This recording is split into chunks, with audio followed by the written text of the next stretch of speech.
Welcome to OneWorld Education Agenda. Our education agenda this evening is for expressly women. We have been on the air for almost 21 years, and this is a very special program. We are living in a time when women seems under siege. We're under siege in big corporations. We're under siege in popular media corporations. We're under siege in our schools, on our jobs, and in so many different ways. And tonight we want to address some of those issues. But I am presenting you, the community, with 9 fascinating young women. They are young women who are brilliant, ambitious, hardworking, and aspire to do great things. And we're going to have you meet them shortly, but first I want you to meet my co-host, co-facilitator, Professor Antoinette Brim. She's a member of OneWorld's board, and for the last 3 years, she has been one of my most ardent helpers. And so welcome, my dear. Thank you very much. And thank you for being there when I call and say, can you do it? So, our program tonight, again, is an education agenda program because we're talking about learning, we're talking about aspiring, we're talking about women achieving. And we know that men achieve things, and we know that men have a built-in advantage. And we're trying to close that gap. We're trying to close that gap by encouraging young women, and particularly young women of color and of different ethnicities, to aspire. You know, I often tell some of my students, don't say I hope to, say I will. I am going to. And so I am going to ask my young people to introduce themselves to you, to just tell you their names, what grades they're in, and where they're going to college, those who are graduating, and one who has already graduated. Each person will just take a few seconds to tell you about herself. And we're going to start with Fatua. Hello, my name is Fatu. I'm in 11th grade, and I plan on going to Western to do music or literature. Fantastic, fantastic. And you are now at Cooperative Arts High School? Yes. Yes, so say what school you're at. Lauren? Hi, I'm Lauren. I'm from the Engineering and Science University Magnet School, and I'm a senior. Next year I will be attending Smith College as a mechanical engineering major or applied mathematics. Mechanical engineering, that's right. Miss Diamond. Hello, my name is Diamond Randall. I go to Wilbur High School. I hope to attend Yale Drama to study film and broadcasting. Hey everyone, my name is Angela Moore. I graduated from Fairfield University, and for the past several years I've worked towards disproving Beal's conjecture. And tell my audience what Beal's conjecture is. Beal's conjecture has been unsolved for over 20 years. There's $1 million reward for anyone who can prove or disprove it. And my theory has been presented in the 19th Annual Math Conference in Lake Tahoe by the CMC3, in Math Fest in Washington, D.C., and won a Millie Award sponsored by West Fair Communications, and was featured in the National TIAA CREF campaign. So Beal's conjecture is a mathematical formulation. Yes. I think we need people to know. So it's not true that black people don't do math, or that black people cannot do math, because this young woman is a brilliant mathematician, and there are many more like her. As one of the things we had hoped to show you this evening was the book Hidden Figures. Hidden Figures is about several black women who in the 1940s through the 1980s were called the West Computers. They were mathematicians at what was NACA and then became NASA. We have heard about these women through this book, Hidden Figures, written by Margalie Shetterly. And we have heard mostly about Christine Darden, Katherine Johnson, Mary Jackson, and Dorothy Vaughan. And they were all brilliant. Katherine Johnson is still with us. She's 98 years old. She was the one who did the computations, the mathematical computations to put both John Glenn, John Glenn and another, who's the other guy she put on I'm drawing a blank. in I space. keep thinking about Okay. John Glenn. But these black children, especially black women, can and do math. They have brilliant minds, and we don't want to hear any statements anymore about black people can't doing math, or Hispanic people, or girls. We do math, right? Yes. We do math. So, Alex. Hi, my name is Alexina Figueroa. I'm currently a senior at the Engineering Science University Magnet School, and I'm currently studying film and cinematography, and I will be going out to Los Angeles, California this fall to continue my studies in film and cinematography. All right. Hi, I'm Ashante. Ashanti Dildy, and I'm currently a senior at Hamden High School, and I am planning to go to New York to pursue entrepreneurship. Tell us that you have your own company already. Yes, I'm the CEO of Incomparable Collection, an online fashion boutique, very popular on social media. You've probably heard of it. Yeah. Yes, wonderful. And so you have your, and Alex, you also have a film company already. I do, yes, ALX Productions. ALX Production. Don't be shy. I mean, these are accomplishments. You're in high school and you have already launched your own business. So that's wonderful. Ashante and Diamond has also launched her career in a way already. Mama, tell us about you, Miss Spelman College. Hi, my name is Mama Samahoro. I am a senior at Engineering Science University Magnet School, and I plan to major in political science and minor in sociology at Spelman College. Amen. Alice. Hi, my name is Alice Lee. I am a senior from West Haven High School, and I will be attending Yale's College as a molecular and cellular biology major. Amen. Last year I told her that she was going to be studying molecular biology at Yale because that's what she wanted to do, and she kept saying, I hope. And she has been accepted, and she will be studying molecular biology at Yale University. So give her a hand. Fantastic, fantastic. And I must say, Alice's parents speak no English. So, and there she is, and her sister's already at UConn, right? Mm-hmm. So, we can try and put away the excuses. If you have a vision, a dream to do something, find the people in your community who can help you. Find the people in your school who will support your ambitions and who will help you. Because if Alice had sat back and said, well, my parents don't speak English, therefore, I can't do this, she wouldn't be going to Yale in September. So, right, Alice? Mm-hmm. Miss Dasuba. Hello, my name is Dasuba Kane. I am a junior at the Engineering and Science University Magnet School.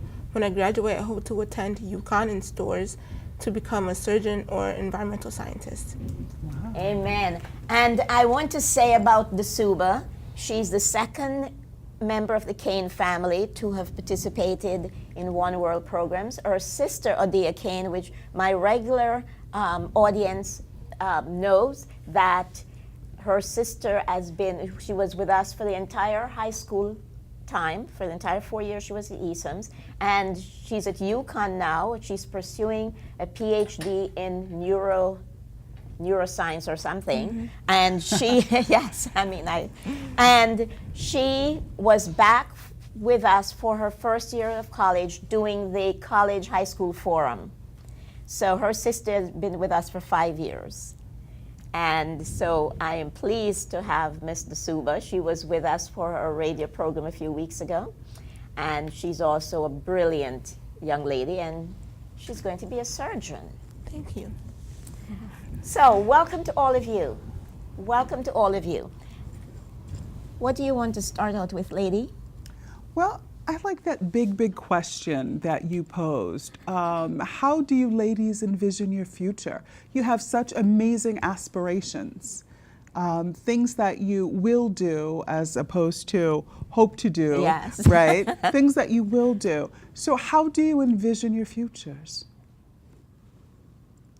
Alex? Don't all speak at once. Right. I want to make a change for young people and young women everywhere to realize that they can do what they want to do no matter what anyone else does, no matter who tries to stop you in life. Yes. You can always pursue what you want to do.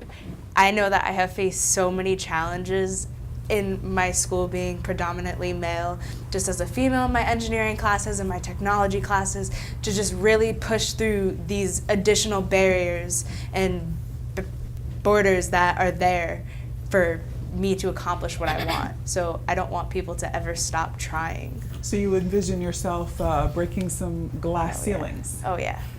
Yeah. All of them. I like that. All of them. That sounds good. Lauren, how about you? Just going off what Alex said, definitely breaking barriers, and actually I hope to join the Peace Corps or possibly Engineers Without Borders in the future. That's great.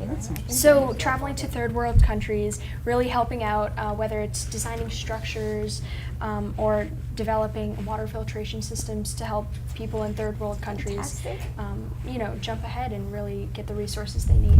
What gave you a more global perspective?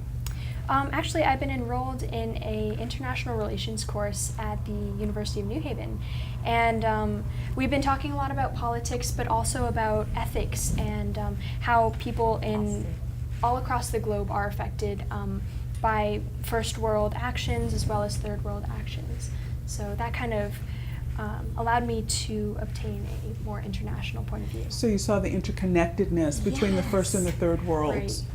Right. Now that is very, very I hope my interesting. audience heard that. I hope my audience heard that, because what you said is that you took an international relations course and you saw the interconnectedness between the global community and our local communities. And many people in today's political sort of a hyper-nationalistic political environment, we're hearing people saying, America first. And yes, there's nothing wrong with America first. We need for America to do well so that we can help the rest of the world. But I don't think we can close down. We can put blinders on and talk about just this country, because we're an interconnected world. We're an interconnected world. And I'm so glad to hear that you took this course. And this is another thing we want to say to our high school students. From you enter high school, look to see what are the offerings at your school, and if it's not at your school, what other programs exist in the community that you can participate in. Someone here goes to Education Center for the Arts. I do, yeah. Yes, and what are some of the things you learned there, Diamond, that you don't learn in your high school class? Definitely how to be yourself. I think that's one of the big things. Also learning, I guess, in-depth information, because at public schools you don't get that one-on-one time with your teacher. It's a small class, and you can ask your teacher, any questions. So at ECA, the classes are smaller? Yeah, way smaller. Oh, like how many people? Maybe 10 to 11 kids. Oh, as opposed to 20-something right, in your high exactly. school. And so there when you say you learn to be yourself, what does that mean? What does that look like, being yourself? I'll give an example. There's this one kid, not going to name him, but he just broke out of his shell. He used to be very insecure, very antisocial, and this is his senior year. And seeing him on stage, he just was himself, like he was acting as a character. So he went to the ECA? Yes. And he broke barriers. He broke his fear. He overcame his fear of being scared of crowds or talking to people. And you definitely learn so much stuff, your art and many more things. So, yeah. That's great. It is. I have to ask you, because I'm so fascinated with this whole notion of the concept of zero and how zero can be different. So kind of explain in a nutshell to the audience some of the things we were talking about earlier in terms of what you would like to do with your research. I would like to figure out if 0 can officially be a positive integer or a negative integer depending on the circumstance.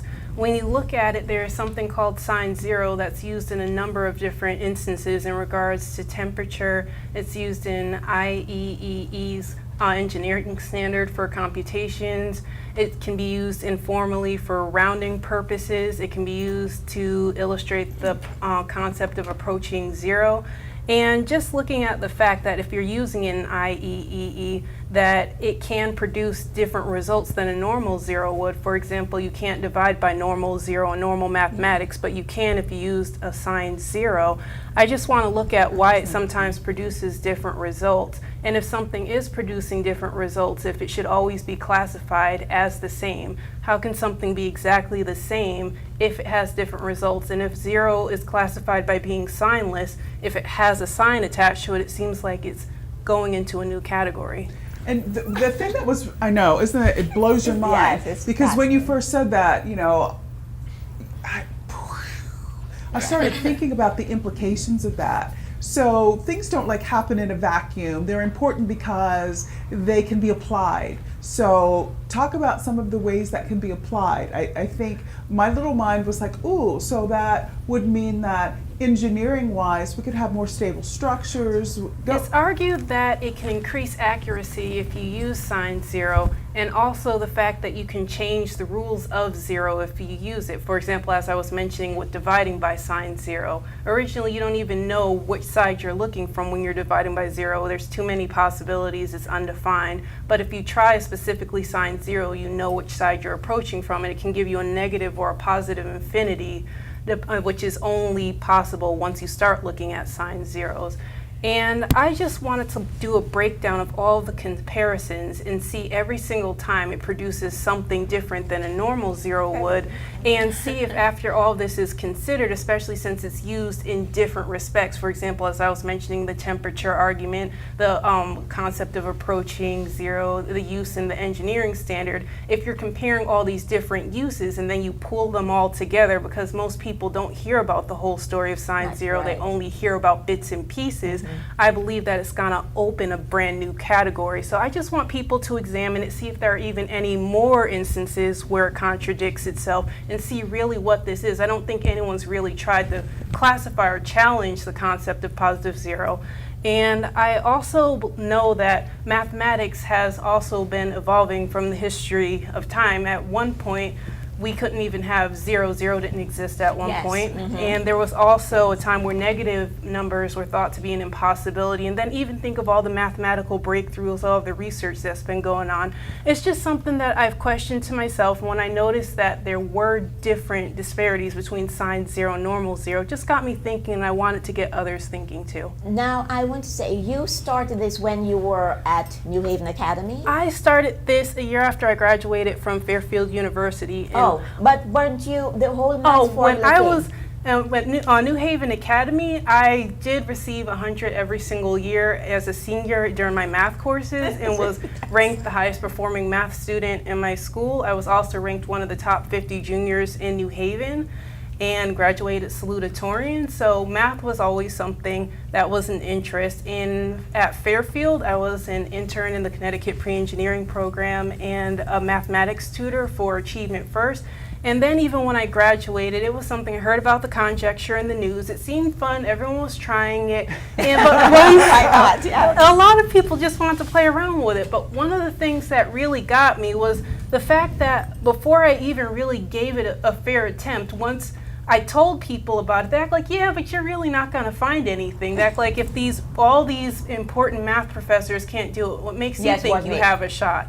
And I thought about it, I'm like, it hasn't been solved for so long, and so I started doubting myself, and I wanted to give up before even really seeing what I could find. And I'm really glad I didn't listen to them, because regardless of the outcome, I've got to present in Washington as part of the 100th anniversary of the Mathematical Association of America. I've won a Millie Award. I've gotten to be featured by Fairfield University. They did multiple write-ups on me in the Daily Voice. I've been featured in Life as a Human. And it's like, regardless of the end result, I believe it's the journey. And in spite of all the negative criticism and everybody who was telling me that this is a waste of time. I'm looking at But it's your everything I've time. accomplished, and I'm like, I'm Yes. so glad I decided for myself what I'm going to go after. And you know, there's another piece, there's another big plus to what you're doing and what you have done, because you're a black woman. And your face on the television set and in the media talking about mathematical formulas and, you know, coming up with trying to prove something that other mathematicians, white men, could not prove or disprove, is in itself a tremendous achievement, because we live in a society where people who look like you, our society has very little expectation for us. You know, so I am so glad that you're doing what you're doing and that you have persisted. Thank you. And I'm particularly glad that you're here. And That leads me to a go ahead. sorry. Go I was ahead. also going to mention how the U.S. is falling behind of a lot of Yes, other in- countries in regards to in mathematics. mathematics, And the yes. thing is, I don't feel like STEM gets enough positive highlights. Everyone just kind of looks at different fields like, okay, this, but when you start looking at STEM, it looks boring, it seems dry, it seems like, I think we need to find more ways to engage students and realize that it can be fun, you can do interesting things. I mean, even cooking is chemistry, and that's part of the STEM Yes, field. and this is what we have been trying to do at OneWorld for many years, engaging young people in all kinds of dynamic conversations. We had a program called The Power of Education that we did about 2 years ago, and we had several young people, again, because we didn't choose the name OneWorld lightly. It means something. And as you can see from all of you here, and many of you sitting in this room, even if you're born here, you're born to parents who are born in other countries, right? So I know that the Suba's parents, Alice, Mama, Fatu, and who else? Where are your parents from, Alex? Here? New York. Yeah, okay. Here. Okay. But the point is that we bring together, America is so much a more dynamic and creative place because we have, you know, this mixture of people who bring so many differences, different perspective, different way of looking at the world to the conversation, that it enriches all of us. You know, it enriches all of us. Agree. One of the things that really strikes me about each of you, because I've had an opportunity to talk with you a little bit, is how confident you are. Yes. And I'm wondering, where does that confidence come from? You have all of these big aspirations, and a lot of you are already doing it. We've got CEOs here, Yes. you know, we've got all kinds of people really doing, you know, living their dream already. In and high you- school, right. And you can't, most of you can't even vote. I think, you know, Angie, you're the only person who can vote over there. Yes, So I just, you know, where do you get this confidence? Definitely from my family and friends. I have a lot of role models in my life, and they, you know, grounded me with all these expectations and rules and values. So I definitely learned it from them. Without them, I know a lot of people don't have that, and they're, you know, finding it through other things. And without them, I don't think I would be as, you know, Just as confident and yeah. assured of yourself. Fatu, what do you think? Where do you get your confidence?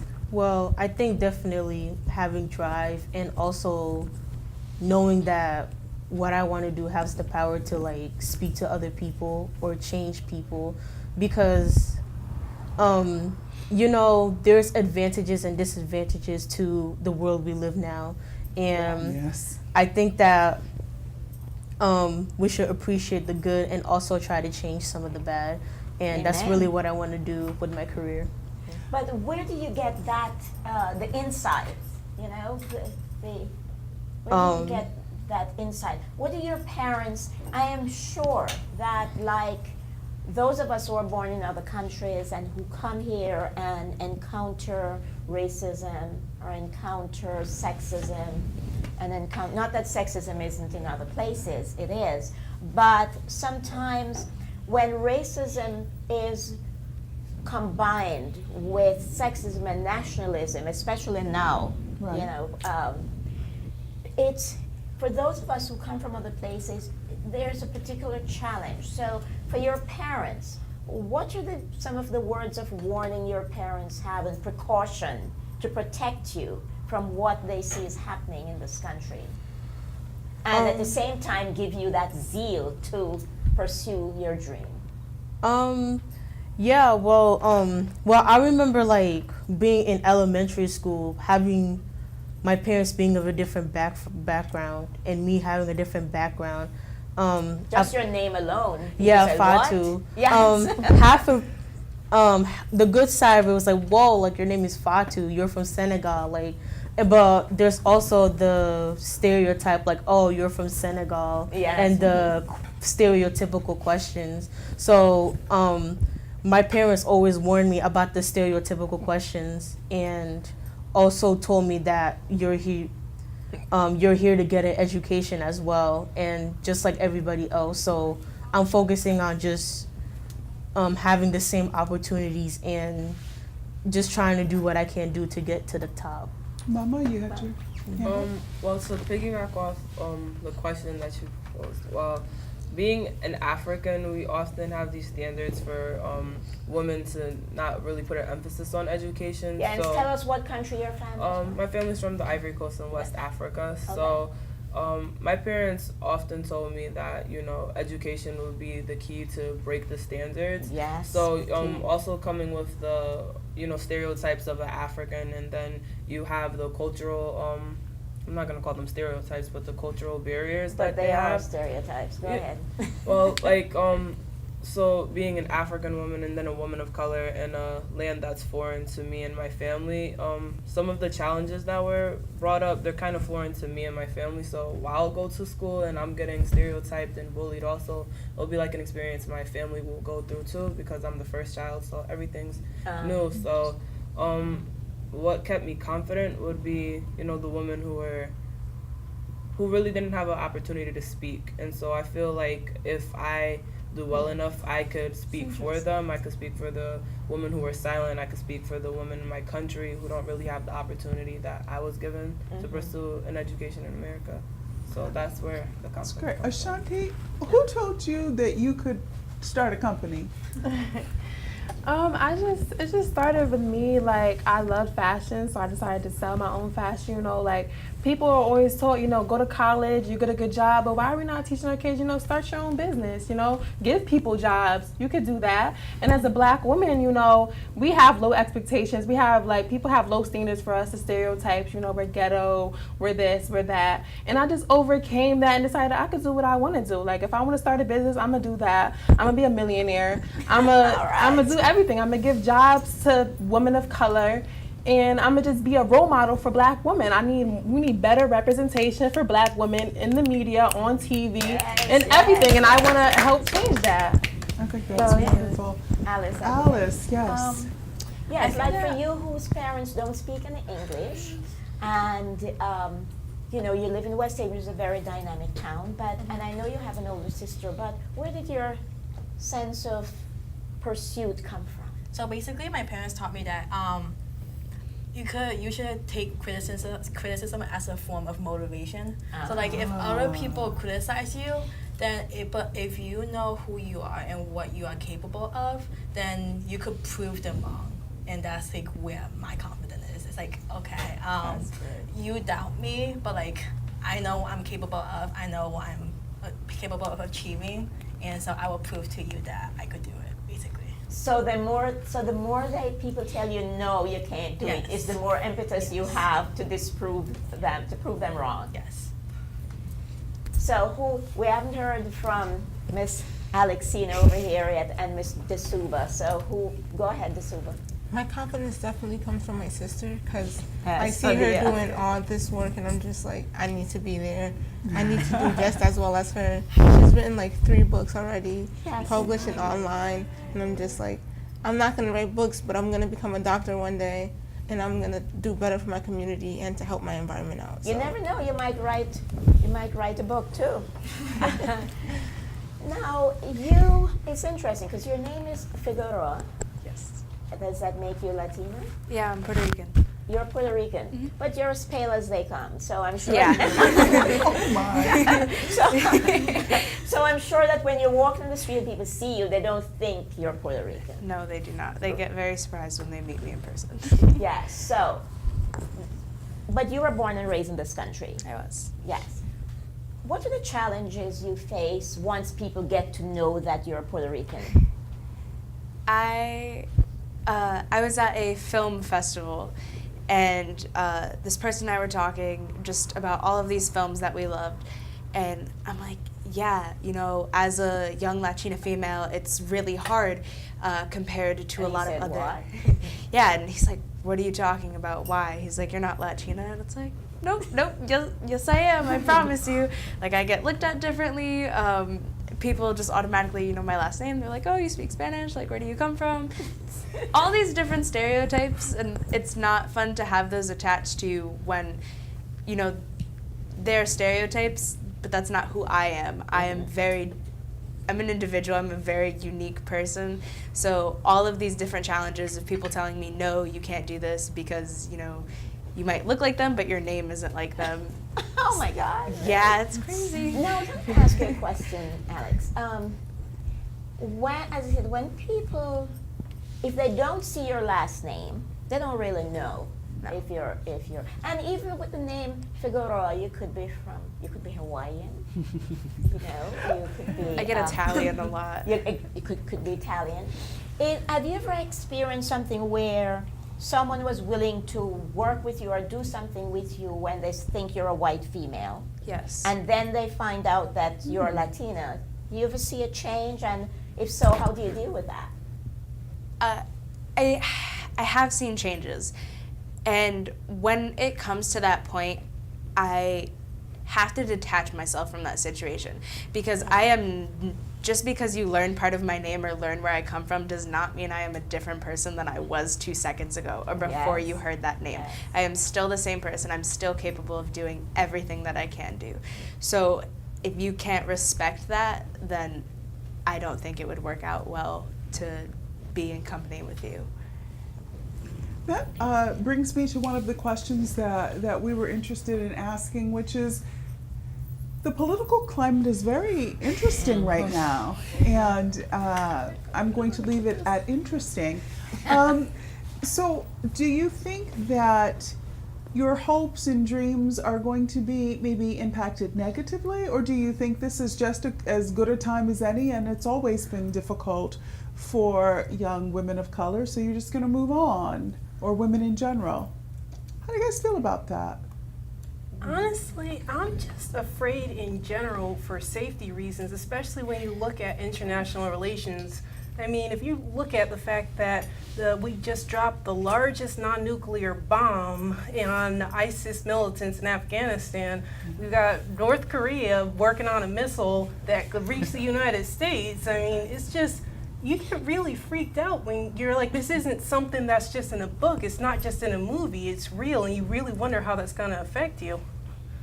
Does that change your course of plans, or do you just expect, you know, to go forward and regardless of what happens? It makes me, honestly, I know a lot of people joke about going to Canada, but even during when Trump was facing presidency, the portal for Canada crashed. So many people were trying to look up how to go to Canada. I mean, you joke about it and you joke about it, but at what point do you really consider what options you should be taking? Because everything's like, okay, surreal until it starts really impacting you, or the effect it's going to have on the economy, the effect that it's going to have on employment. If you want to move to a different career, what impact is it going to have? There's so many factors that it's just scares me. How do the rest of you feel about the present political climate? Does it impact you in any way? Do you feel afraid? Do you feel like there might be additional barriers going up? Anybody? You know, upstairs you guys were very chatty, so I want to hear that chattiness right now. Mama, This is what what do I you need. think? Go ahead. Well, I'm usually an optimist, but like Angela, I am very afraid. My parents are immigrants, and with all the threats of deportations and I believe it was Syrian refugees who were being detained in their country. You know, with that fear in the air, it's like, oh, are my parents getting deported, or am I going to be deported? Is anybody I know that's going to be deported? And, you know, as a senior, the expectations and dreams that I have for me and my friends and my families, I don't really feel like we should be worrying about our safety or if we're going to be flown out of the country. I still think that we should be focused on breaking barriers, but with the classification of being an immigrant on top of being a woman of color, I just feel like there's more barriers that I'm going to have to break as I progress. So yeah, I'm just curious. Anybody else? Alice, do you have anything to add to that? The same thing. It's like at this point we have to like not just run away from our fear. We have to like come together and like keep going with what we like are passionate about, basically. Like I will keep going and pursuing my degree as a science field, and like the political aspect won't influence what I want to do, basically. Keep going. Well, you know, it's interesting. The New York Times had an article this past week talking about the president's 10-second attention span. And you know, like 2 weeks ago, the Chinese were currency manipulators. And then last week, they weren't, because the Chinese prime minister came and went to Mar-a-Lago and discussed it. And they had a nice chat as he was bombing Syria, as our president was dropping 58 bombs on the airport. But in terms of being Chinese, you know, it varies whether you need to be afraid this week or last week or what happens, because our president's attention span is so short, and it varies depending on who was talking to him last. Okay, so as you think about the political environment, did you have something you want to say? Well, I was gonna say that like, yeah, like safe-wise, like I am worried, and I feel like that women, Black people, and Muslims too, and other races have already worried before, and I feel like that we're in a time where now they have more fear. And I say to myself that like, wow, like I'm in a time in we're part of a very drastic history for the next 4 years. Like I don't know if this is gonna be like in the future kids' textbooks or whatever, but we're part of it now. But I think that now that the issues are getting bigger, this is the time that we need to have more goals and fight more. And I do want to still pursue my career. So, you know, all of a sudden I had this Hamilton song, you know, history has its eye on you. Yeah, this is definitely a very historical time, and you're going to participate in it. So I'm wondering what advice you have to your peers who may be struggling, either struggling academically, being very, very fearful for the future. I talked to a young man today about registering for his next semester of college, and what he said to me was, I don't know what will happen in the fall. I don't know if we will be at war. I don't know if we will be here. Why would I register today? And it really took me aback.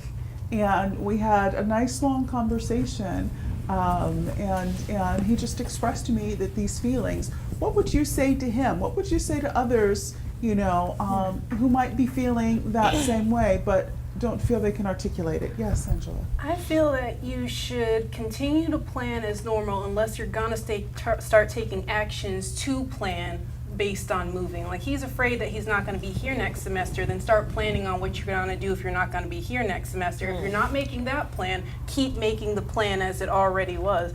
Also, you should even speak to the guidance counselors, see what they would recommend if you're afraid in that position, or even doing research and see different options available to you. Don't just sit there in fear, be proactive, look at what you can really do. I like that. Lauren, Be proactive. Okay, so, and nice, now I'm seeing hands, but I want to, because you're being very quiet. Yeah, so I would say definitely as on an, I guess, a holistic level, persistence as a group. So with the new administration, we see a lot of trying to isolate individuals and racism, sexism, so on. But if we come together as a community, you know, we can really overcome everyone's fears. So whether that fear is being deported or whether that fear is having education taken away from us, you know, I think power comes in numbers. So if we can have lots of students come together and really fight for education, I think that would be very powerful. Or many immigrants or people who support immigration come together and fight for that cause. That would speak, you know, multiple levels to the progress we can make. Okay, before we take your next comment, we want people to know you're watching OneWorld Education Agenda. Our education agenda this evening is expressly for women. We have 9 young women in the studio with us, and Professor Anthony Brim, a OneWorld board member, is here with me. We are talking to young women about overcoming barriers. We know we live in a society where women are not considered by many to be equal to men. We don't get the same pay very often. The Equal Rights Amendment, first introduced to the Congress in 1923, still has not been ratified in this country. We need 38 of 50 states to ratify the Equal Rights Amendment for it to be a part of the U.S. Constitution. It is still not a part of the U.S. Constitution because only 35 states have ratified. In 2015, when a 36 state was trying to ratify, the Republicans killed it. And so we need for next year, 2018, to make sure that at least 5 more states ratified so we can get the Equal Rights Amendment to be a part of the U.S. Constitution that says women are equal to men in terms of the law and the protections that the law offer. We are doing this program because we feel that given the political environment we're in and what has been happening in our country in the last 5-6 months, it is important that we showcase brilliant young women who are already starting their own businesses, who have visions of the future. All of these young women sitting here have wonderful stories to tell. We have a math genius, we have a fashion designer, artist, We have 2 CEOs. performer. We have 2 CEOs. We have Alex, who is going to be who is a filmmaker, but she's going to have her own business. She already starts, but she's going to be big, and we're going to see her on the big screen before too long. We have Ashante from Hamden High School, who is an entrepreneur and who has her own online business. We have Miss Mama, who's going off to Spelman College. We have Alice Lee, who is going off to Yale to study molecular biology. And we have Dasuba Kane, who is going to be a senior, right? You're going to be a senior or a junior? I'm a junior right now. You're a junior now. So September, you're starting as a senior? Yes, ma'am. Okay. So we have wonderful, wonderful young people here, and we're talking about how do we break down barriers? How do we overcome barriers that are built into the infrastructure of our society?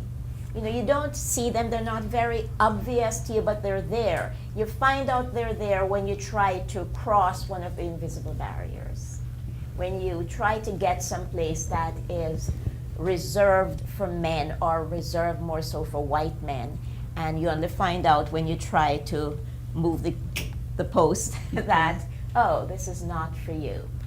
I want to share with my audience a brief story. I have a 6-year-old grandchild. She is she's a multicultural child, and she came home from school in February and asked her father, who is my son, if they're going to send her away, if it's true they're going to send her away. He said, send you where? And a child, she's in a kindergarten, and another child told her, Trump doesn't like people who look like her, and she might get deported. Wow. She's 6 years old. And while her father is not American, her mother was born and raised in this country. So there are all kinds of crazy things going on in our society. So how, ask you a question, how can your high schools better help people like you, their students, and especially poor students, not necessarily you hard-driving, high academic achievers, but for children who are from poor families and with parents who might not at all be educated? How can your schools do a better job of preparing them for the future that lies ahead? And go ahead, Lauren. So I know high school is very early to be thinking about exactly what we want to do in life, but I think it would be immensely helpful to have career building opportunities, and I know we have career fairs, but possibly like a career building course or an after school a club, or possibly some sort of course to help students really discover what they want to go into. And I mean, I know ECA does a fantastic job of that. Peabody Evolutions also does a great job. Peabody Evolution? Yes, the Evolutions after school program. Where are they located? The Peabody Museum at Oh, Yale. the Peabody, Yeah. okay. We have a couple students in the program, including myself, who can speak to the program. But I think it would be helpful if a high school had sort of an integrated service to determine what sort of career path you want to go down, or some sort of goal developing class activity or after school club. Go ahead, just speak, because we're going very slowly. Just speak, go ahead. I feel like they could be more diverse amongst teachers, like culturally, because I feel like one black teacher can change a black kid's life. I know at Hamden High we don't have any black teachers. Yes, I heard that. And yeah, we just need more. No. We just need more culturally like diverse curriculums. And culturally aware teachers. Yes, because there's just an instant connection when you have like the same race of a teacher. I'm not saying there's nothing wrong with the white teachers that we have, but there's something like organic about having a black teacher. And also, like our curriculum needs to be changed too, because African American literature is elective while white history is core curriculum. That needs to be changed too. That can definitely help. I hear this. Oh, what does this mean? It's like a good clap.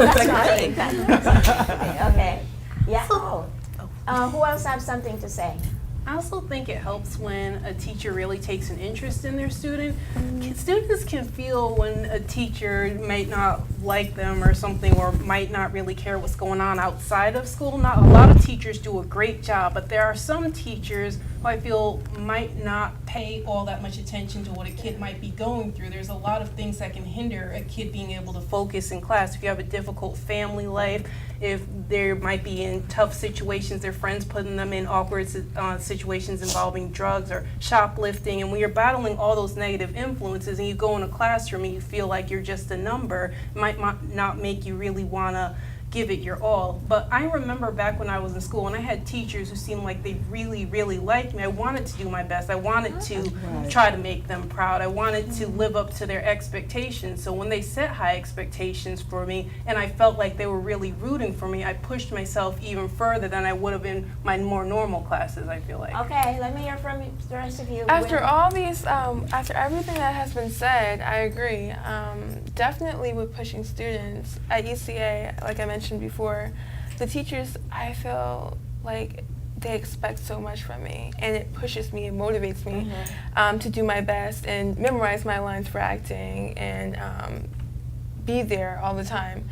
But so you find ECA more fulfilling, right, as an academic experience? Yes, and at my other school, like, it's also like I'm learning about my art and what I want to pursue in life, my career, but I'm also learning, and it also taught me like teaching methods. I mean, studying methods, like learning my lines, learning how to study.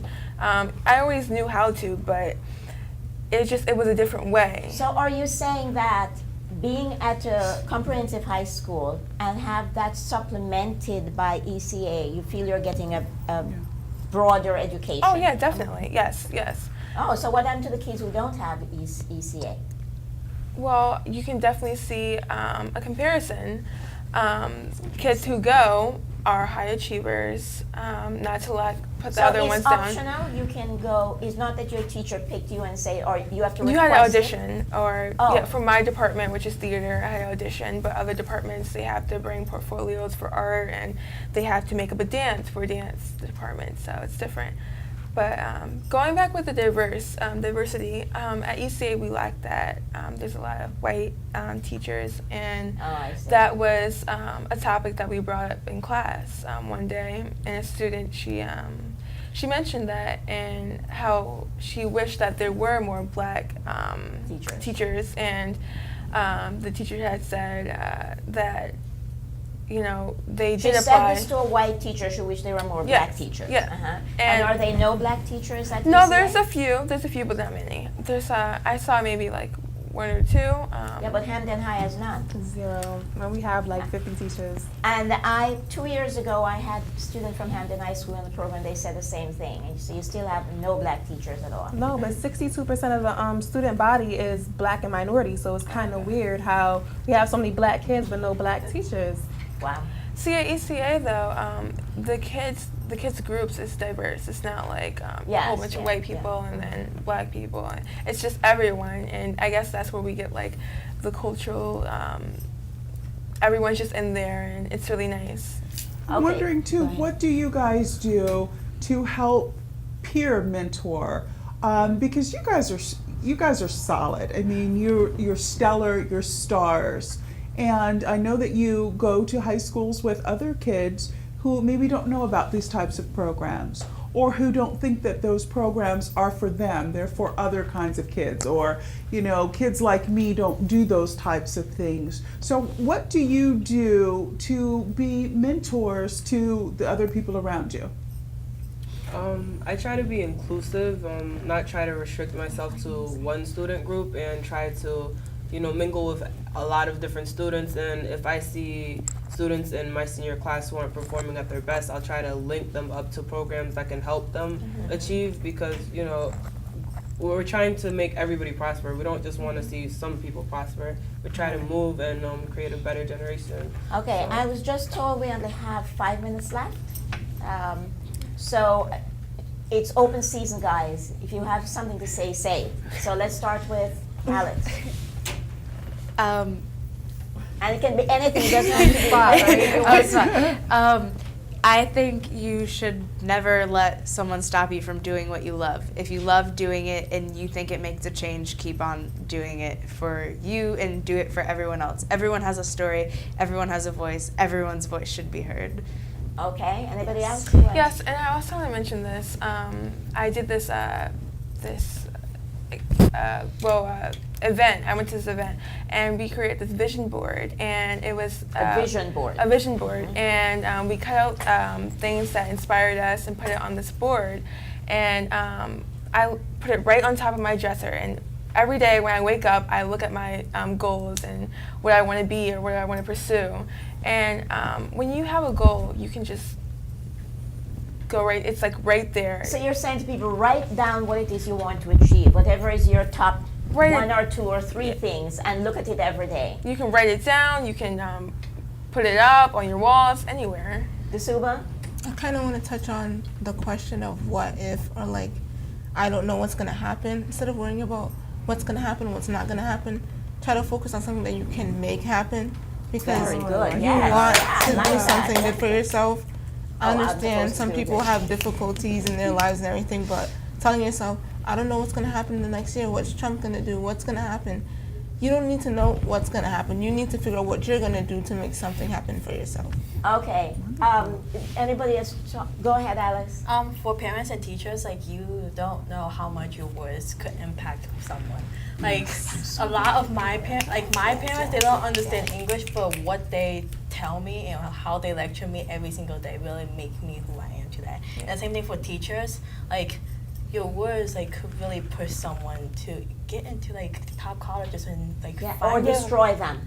Yes. Yes. Find their passion. So like, please always be there for us. Yes, and be careful with your words. I'm so glad you brought it up. There's a young woman who told me that in asking her, one of the teachers at her school, for help with application, and she was applying to UConn, the teacher said to her, UConn is a stretch for you.